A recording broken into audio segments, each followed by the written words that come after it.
요셉 너가 애굽에서 낳은 두 아들 므낫세와 에브라임과 므낫세는 내 것이라 내 것이 될 거야. 야곱이 두 손자를 아들로 입양을 하는 거예요. 에브라임과 므낫세는 루벤과 같이 시므온과 같이 나의 아들이 될 거야. 요셉의 걱정거리를 덜어줄 뿐만 아니라 요셉을 축복하고 싶었던 야곱이 장자의 복을 요셉에게 주는 거예요. 장자는 2배의 복을 받습니다. 그것이 구약 성경의 전통이죠. 그래서 그 이후에 태어난 아이들은 이 2명의 형들의 이름으로 유산을 받도록 했으니까, 그러니까 요셉은요 2개의 몫으로 받는 거죠. 2배의 복을 다른 자식들보다 상속받게 되는 장자의 축복이 야곱에게 가서 요셉으로 이어지는 거죠. 7절에 야곱은 라헬을 이야기해요. 죽은 라헬의 이름을 거론을 해요. 그러니까 이 야곱은요 로맨티스트예요. 죽는 순간에 또 라헬을 기억해요. 네. 저는 이런 야곱의 모습이 멋집니다. 예수 믿는 사람들이 멋있어야죠. 네. 그 순간에도 요셉을 보니까 그토록 사랑했던 라헬이 생각나는 거예요. 그리고 그 라헬이 임종했던, 그리고 그를 장사 지냈던 그때 그 순간을 기억하면서 요셉에게 라헬의 이야기를 해줍니다. 그러면서 8절을 참 재밌어요. 뜬금없죠. 두 아들을 보면서, 요셉의 두 아들 에브라임과 므낫세를 보면서 이들이 누구냐? 지금껏 입양에 대해서 하고 이야기를 했는데 8절의 질문은 너무 문맥이 안 맞죠? 지금 야곱의 상태를 여러분들이 이해하셔야 돼요. 야곱은요 노세세요. 147세예요. 그리고 10절에 앞을 분간할 수 없을 만큼 시력을 잃었어요. 노안돼 가지고. 그러니까 모든 몸의 기능이 죽음을 앞에 놓은 상황이에요. 그래서 뭐예요? 깜빡한 거예요. 깜빡한 거예요.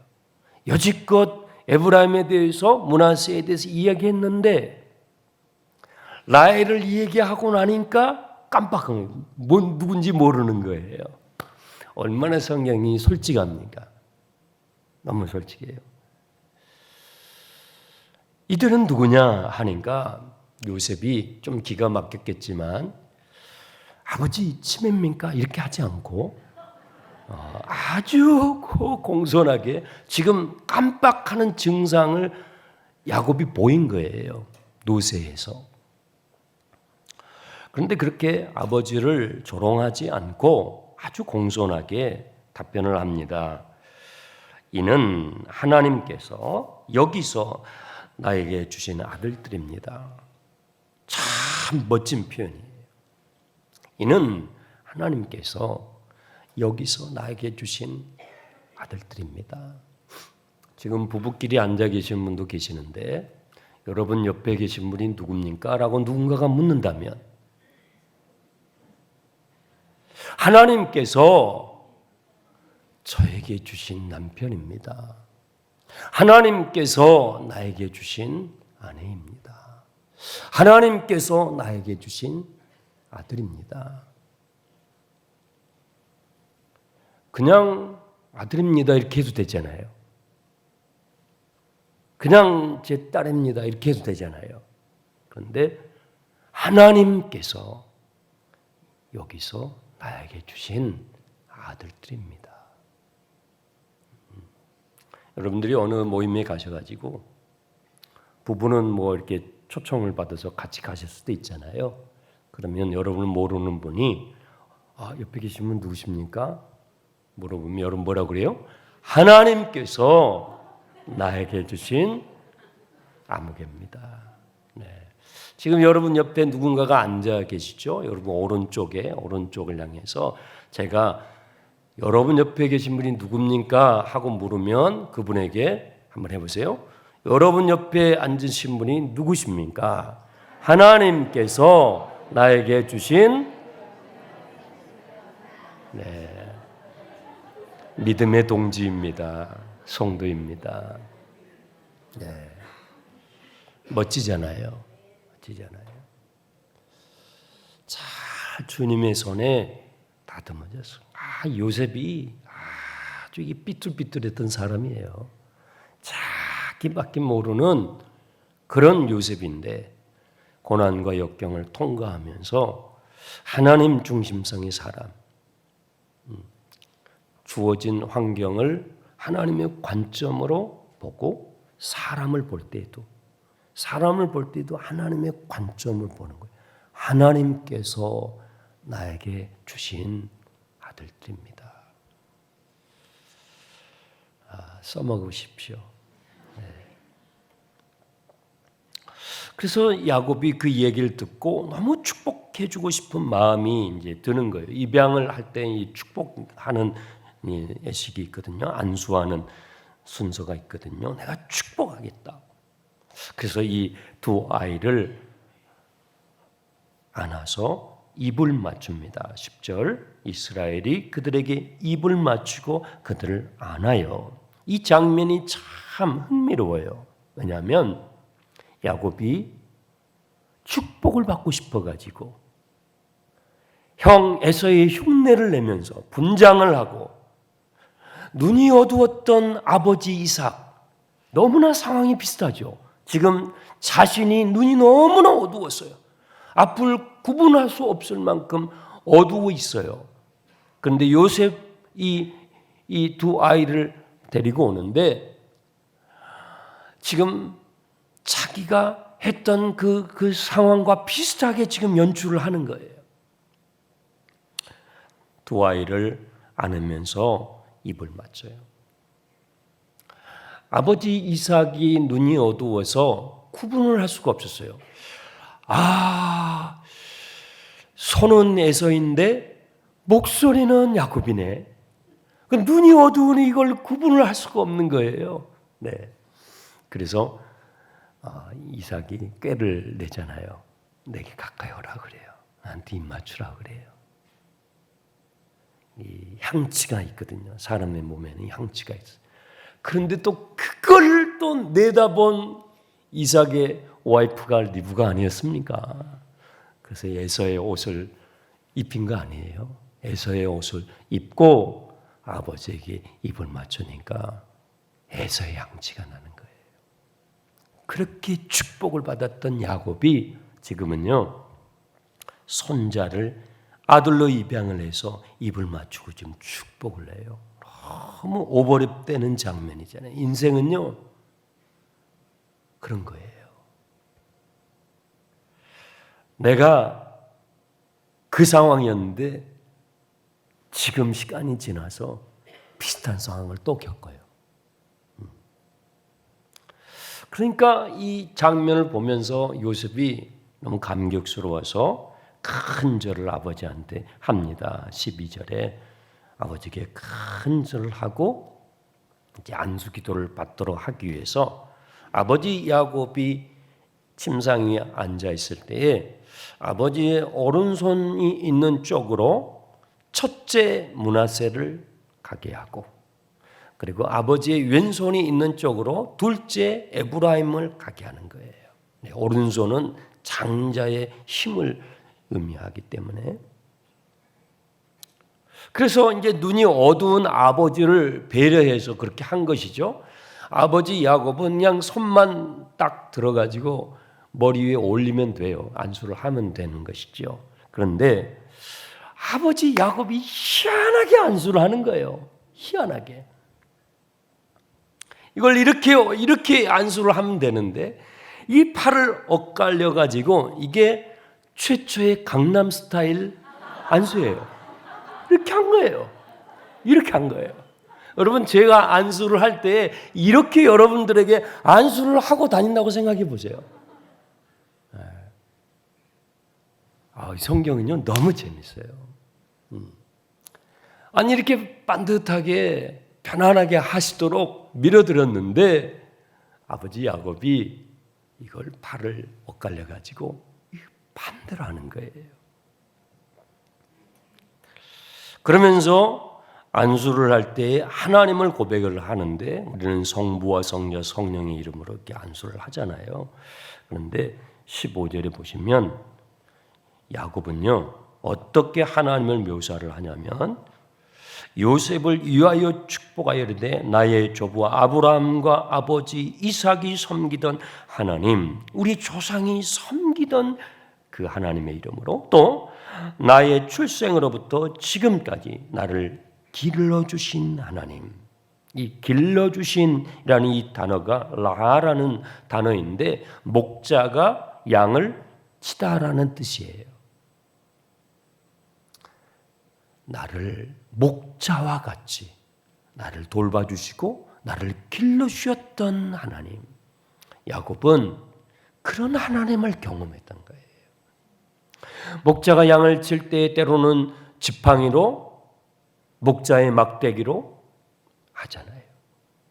때로는 자기의 자신이 고집을 피우고 하나님의 뜻과 어긋나 갈 때에 하나님께서는 목자의 막대기로 툭툭 쳐서 다시 길을 잡아주셨던, 나를 태어나면서부터 지금 이 순간까지 목자와 같이 목양해 주신, 길러주신 하나님의 이름으로, 또 나의 모든 환난 가운데서 야곱이 얼마나 험악한 환난을 많이 겪었냐고요. 그 모든 환난 가운데서 뭐예요?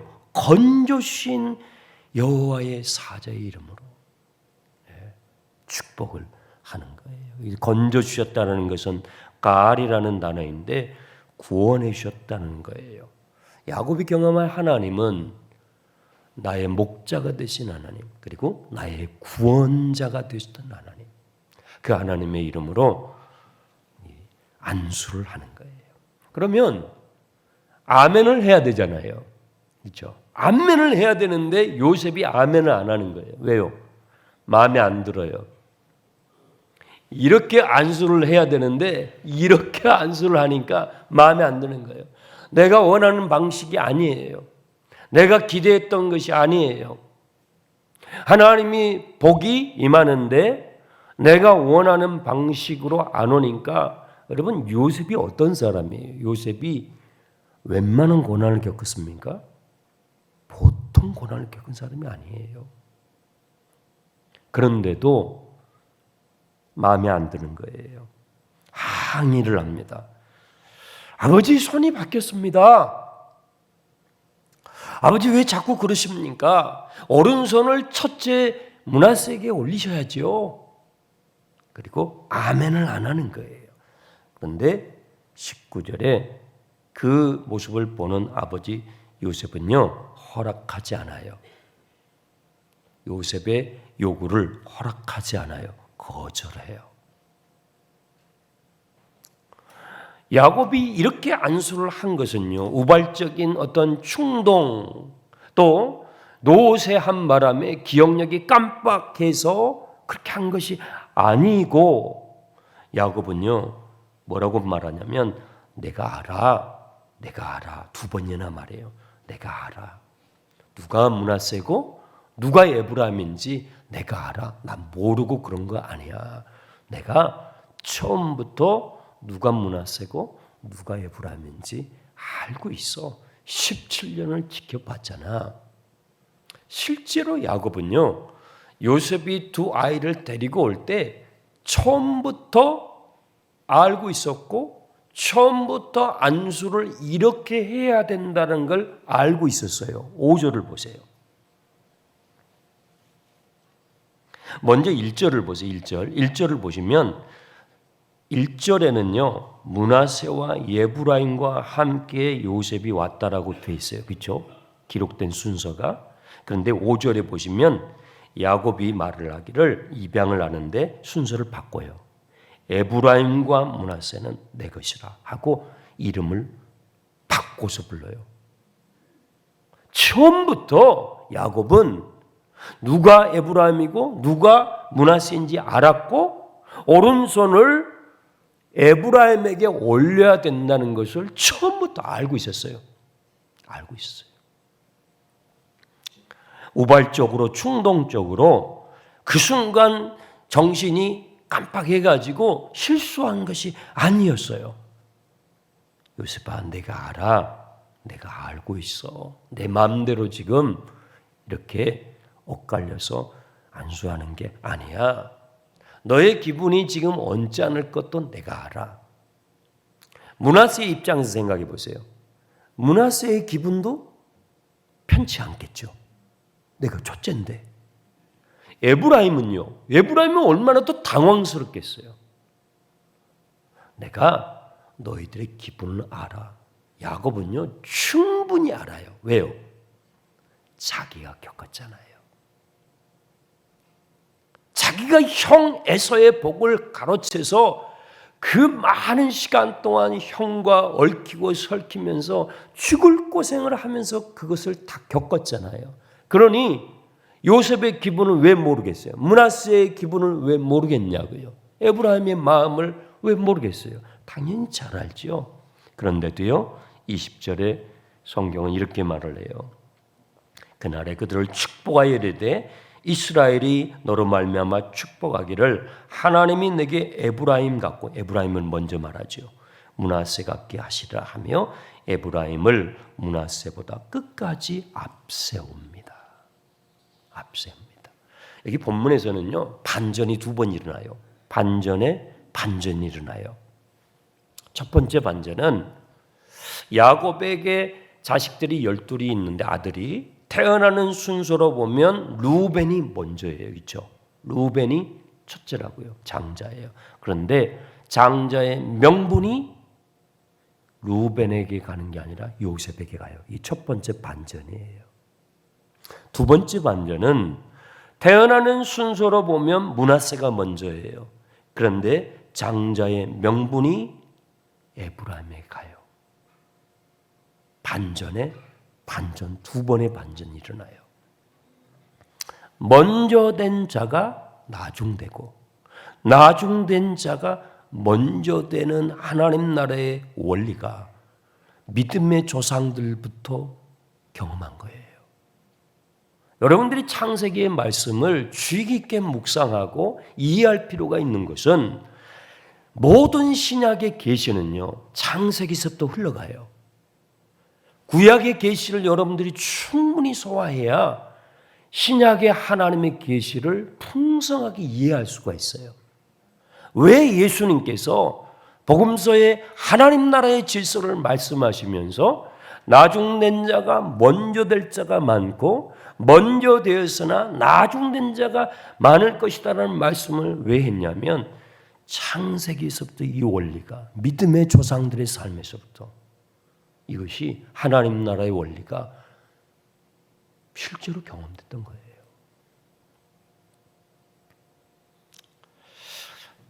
하나님께서는 도대체 뭘 하고 계시는가 궁금하지 않으세요? 때로는 도대체 하나님이 일을 하고 계시는가? 네. 여러분들이 하나님 나라에 대해서 이해를 하지 못하면 이 세상 나라에서 살아가면서 하나님께서 도대체 뭘 하고 계시는지, 왜 이토록 많은 시간들을 끌면서 계시는지에 대해서 여러분들이 오해하고 오리무중에 빠져버려요. 하나님께서는 뭘 하고 계시냐면요. 하나님의 나라를 세우고 계셔요. 여러분 아셔야 되는 게요. 세상 나라의 질서하고 하나님 나라의 질서는 달라요. 예수님께서 오셔서 공생의 사역에 선포하셨던 복음서의 첫 메시지, 마지막 메시지, 성경에서 증언하는 복음의 메시지는요. 하나님 나라의 메시지예요. 회개하라, 하나님 나라가 왔다라는 거예요. 예수님은 이 세상 나라에 하나님 나라의 질서를 가져오시기 위해서 오셨어요. 하나님 나라가 실제하고 하나님의 통치가 실제한 것을 세상 나라 가운데서 묻혀서 하나님이 계셔? 없어. 라고 살아가는 우리 인생들에게 하나님께서 실제로 살아계시고 하나님 나라의 질서 가운데서 하나님은 통치하고 계시는 것을 보여주시기 위해서, 알게 하시기 위해서, 그것을 우리에게 선물로 주시기 위해서 예수 그리스도께서 오신 거예요. 그러면요, 세상 나라의 질서와 하나님 나라의 질서는요, 달라요. 세상 나라의 질서는 뭐예요? 힘의 논리, 돈의 논리, 자본의 논리. 우리는 거기에 너무 익숙하죠. 그래서 신앙생활을 하고 교회 생활을 하면서 여러분들이 은연중에 나누는 대화 가운데 여러분은 모르실 수 있어요.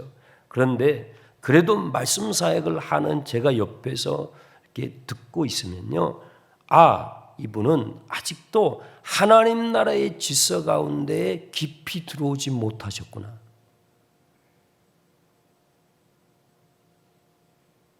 아직도 세상 나라의 질서 가운데 깊이 빠져 계시는구나. 여러분, 구원이 뭐냐면요, 구원은요, 세상 나라의 질서에 묶여 있는 우리를 하나님 나라 속으로 옮겨주시는 거예요. 그게 구원이에요. 그래서 세상 나라 가운데 빠져 있는 우리에게 하나님의 나라 속으로 집어넣으실 때는요, 뭐가 일어나냐면 반전이 일어나는 거예요. 뒤집어지기. 왜요? 세상이 뒤집어져 있거든. 아담과 하와가 죄를 지음으로 말미암아 하나님의 창조의 질서가 뒤집어졌어요. 죄는요, 하나님의 질서를 뒤집어요. 그래서 회복은 뭐냐면요, 다시 뒤집기예요. 이것을 예수님의 가르침과 예수님의 사역에서 아주 구체적으로 보여주시죠. 그런데 그것이 신약 성경에서 뚝 떨어진 것이 아니라 구약 성경의 창세기에서부터 믿음의 조상들의 삶 가운데 경험되었던 하나님 나라의 원리예요. 세상 나라의 질서는 뭐예요? 혈연을 따져요. 여러분, 혈연을 따지면 므낫세가 오른손으로 안수받아야 돼요. 장남, 혈연. 하나님의 나라는요, 혈연으로 얻어지는 게 아니라 이 말이에요. 하나님의 나라에서는요, 혈연의 관계로 복을 얻는 게 아니에요. 지연, 학연, 장남이니 차남이니 장년이 차년이 빈부귀천, 부자니 가난한 거니 남녀노소, 남자니 여자니 노인이 어린아이니 나이, 이런 세상 나라의 질서를 통해서 하나님 나라를 얻는 게 아니에요. 그래서 예수님의 사역을 여러분들이 눈여겨서 복음서를 보시면 예수님을 만나는 사람들, 예수님께서 찾아가는 그 공간에서는요, 전복이 일어나요. 예수님은 뒤집어 버려요. 그게 세상 나라 가운데 임하는 하나님 나라의 실제인 것입니다. 세상의 질서는 하나님 나라의 질서와 달라요. 그래서 조심스러운 말씀이지만 오늘 본문 말씀에 의거해서 하나님의 나라는요, 유교적이지 않아요. 예수를 믿어도 공자의 제자처럼 믿는 사람들이 있어요. 그 예수 믿는 거 아닙니다. 공자의 제자라면 오른손을 므낫세에게 올려야 된단 말이에요. 그런데 야곱에게 하나님께서 이렇게 하라고 하셨어요. 그러니까 하는 야곱도 우겼을 거예요. 이렇게 한 거예요. 하나님의 나라는 유교적인 그런 게 가치관이 아니에요. 예. 양반이 있고 쌍놈이 있고 그런 게 아니에요. 쌍놈이 장로가 됐고 쌍놈이 목사가 되고 백정이 목사가 되고 반전이 일어나는 곳이 하나님의 나라예요. 여러분 그것을 많이 경험해야 하나님의 나라의 안으로 들어가는 거예요. 그것을 많이 경험하는 교회가 교회다운 교회예요. 그런 반전, 세상 나라의 질서가 뒤집혀지고 하나님 나라의 질서의 이 반전을 많이 경험하는 교회일수록 교회다운 교회, 멋진 교회인 것입니다. 네.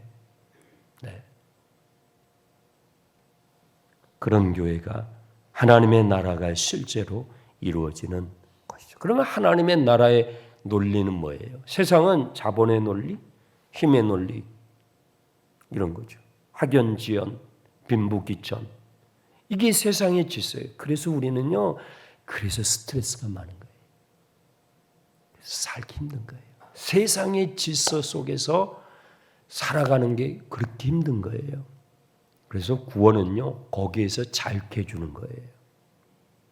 하나님의 나라의 질서는요, 힘의 논리, 돈의 논리가 아닙니다. 하나님의 나라는요, 은혜의 논리예요. 여러분, 에브라임이 오른손으로 안수를 받을 짓을 했습니까? 잘한 게 있냐고요, 잘한 게. 없어요.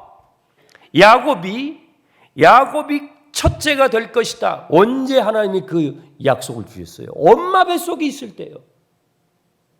엄마 뱃속에 쌍둥이로 있을 때, 아직 나오지도 않았을 때,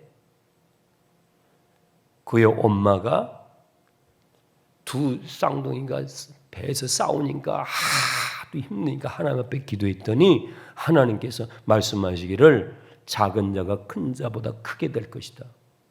여러분, 야곱이 장자의 복을 받을 만큼 좋은 일을 해서 복을 받았습니까? 아니요. 뱃속에서 그 약속을 받고 태어나는 거예요. 그것이 하나님의 나라의 원리예요. 하나님 나라의 논리는 힘의 논리, 돈의 논리, 자본의 논리가 아니에요. 은혜의 논리. 너희가 그 은혜로 믿음으로 말미암아 구원을 얻었으니 이것은 너희에게서 난 것이 아니요 하나님의 선물이라. 선물이에요. 하나님이 맘먹고 선물 준 거예요. 그것이 하나님 나라의 질서예요. 그래서요 가장 예수를 못 믿는 사람은요 누구냐면요 교회에서 잘난 척하는 사람. 교회에서 잘난 척하는 인간은요 진짜 하나님 나라의 안에 못 들어온 사람이에요. 왜요? 아무 자격 없는 나 같은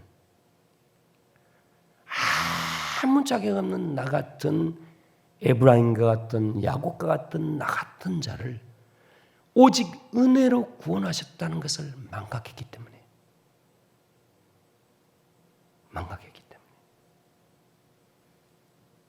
그것이 망각되는 순간 우리는 잘난 척하기 시작해요. 그것이 망각되는 순간 하나님 나라의 원리에서 질서에서 이탈해서 세상의 질서, 힘의 논리, 자본의 논리 가운데 또 끌려가는 거예요. 마귀가 교회를 그렇게 속이는 거예요. 마귀가 그렇게 속이는 거예요. 그래서 믿음의 조상 야곱이 세상을 떠나기 전에 하나님께서 요셉이 두 손자를 데려와 너 축복해라. 요셉에게 장자의 복을 준다. 그런데 두 손자를 너의 아들로 입양을 할 때에 너 에브라임에게 오른손 올려. 하나님께서 말씀하신 거예요. 야곱은 이해가 안 돼요. 당연히 여러분 은혜는요 이해가 안 되는 거예요. 이해가 되면 은혜가 아니죠. 나 자격이 없는데 목사가 됐어요. 나 자격이 없는데 장로가 됐어요. 여러분 자격이 있어요? 자격이 없는데 우리 여기 있는 거예요. 그것을 망각하는 순간 우리는요, 세상의 논리 가운데 또 빠져버려요. 마귀에게 속아서. 교회다움을 잃어버려요. 그래서 그런 모습을 보면 사람들이 그 교회 안 오고 싶은 거예요. 세상하고 똑같으니까. 그래서 우리 자식들이 안 오는 거예요. 세상하고 똑같은 교회를 왜 다닙니까? 하나님이 계시는가? 하나님의 나라가 실지하는가? 하나님 나라가 실지하면 교회에 가서 그것을 맛을 봐야 할 거 아니에요. 그 맛을 봐야 오 하나님이 살아계시네. 오 하나님 나라의 질서가 실제로 이 땅에서 이루어지고 있네. 그래야 그 교회를 다니죠. 우리가 다 내쫓은 거예요. 가슴 아픈 거지만 사실이에요. 그래서 가족을 전도하는 것만큼 어려운 거 없어요. 가족을 전도하는 건요. 여러분 자녀들이, 여러분 남편과 아내가 여러분 가정에서 여러분이 어떻게 사는 것을 다 보고 살잖아요. 하나님 나라의 질서 가운데 사는지, 세상 나라의 질서 가운데 사는지 다 보잖아요. 다 보잖아요. 학연을 따지고 지연을 따지고 빈부귀천을 따지고 전도 안 돼요. 하나님 나라의 질서를 내가 경험하지 못하고 있는데 누구를 전도해요? 네. 내가 하나님 나라에서 멀어요. 나의 삶이 하나님 나라의 질서에서 멀어요. 하나님의 통제권, 하나님의 통치권 가운데서 멀어요. 어떻게 그 한 영혼을 하나님 나라로 입양, 전도는요 입양이에요. 입양. 요한복음 1장 12절 영접하는 자 곧 그 이름 믿는 자들, 예수의 이름을 믿는 자들에게 하나님의 자녀가 되는 권세를 주십니다. 이게 입양이에요. 입양. 여기 계신 분들이 다 하나님을 뭐라고 그래요? 아버지라고 하잖아요. 나이를 떠나서, 직업을 떠나서, 빈부귀천을 떠나서, 세상 나라의 질서를 다 떠나서 우리가 동일하게 하나님을 하나님 할아버지 하는 사람 아무도 없잖아요. 아무도 없잖아요. 아무도 없잖아요. 이게 하나님 나라의 질서거든요. 하나님 나라의 질서거든요. 우리가 입양된 거거든요. 바울 사도는 로마서에서 하나님과 원수되었던 우리가 하나님의 자식으로 입양된 사실에 대해서 복음 로마서에서 설명합니다. 우리는요 입양된 자들이에요. 아니 우리나라 사람들이 언제부터 하나님 찾았어요? 언제부터 성경을 읽었어요? 우리는 150년도 안 돼요. 150년도 안 돼요. 우리는 다 하나님 나라에 입양된 사람들이에요. 전도는요 입양이에요. 입양이에요. 근데 내가 하나님 나라의 나의 삶이 하나님 나라의 질서 가운데 멀어요. 그러면 나를 통해서 하나님 나라 안으로 들어오는 입양되는 사람이 없죠. 없죠. 야곱은 두 손자를 입양을 합니다. 요셉도 결국은 그것을 수용합니다. 입양이 성사됩니다. 하나님께서 감동을 주실 때에 야곱이 작정해요. 작정은요 입양의 첫발이에요. 하나님 제가 이해는 잘 안 되지만 순종할게요. 야곱이 얼마나 고집센지 알죠. 천사하고도 씨름을 해요. 아주 뼈가 부러지도록 씨름을 해요. 우리 같으면 겁나서도 못할 거예요. 어디 감히. 야곱은 그런 인간이에요. 야곱은요 모든 인간의 전형이에요. 우리 안의 내면을 그대로 다 표현하는 인간이에요. 그런데 그 야곱이 마지막 죽음을 앞에 놓고 이해 안 돼요. 하지만 그것을 순종합니다. 하나님의 주권을, 하나님 나라의 질서를 100% 수용해요. 여러분, 그것이 성숙이에요. 그것이 신앙의 성숙이에요. 그럴 때에 두 손자가 입양이 되는 거예요. 저는 80주년 교회 프로젝트를 지난주에 이제 우리 전도 작정을 했습니다. 여러분 다 작정에 참여하세요. 작정은 지금 그분을 데려오는 게 아니잖아요. 이름을 기록하는 거예요. 이분이 하나님 나라에 입양되기를 원합니다. 그 마음을 표현하는 거예요. 아니 그 마음도 표현 못해요? 그 마음도 표현 못하냐고. 그러면 내가 과연 하나님의 나라의 안에서 살고 있는가 의심해 봐야죠. 내가 거듭난 사람이 맞을까? 의심해 봐야죠. 그래서 저는 금년에 우리 교회 80주년을 맞이해서 금년에 많은 분들이 하나님 나라에 입양되기를 바랍니다. 2,000명 작정, 1,000번 초청. 많은 분들이 하나님 나라에 입양되는 구원의 역사가 일어나기 바랍니다. 기도하겠습니다.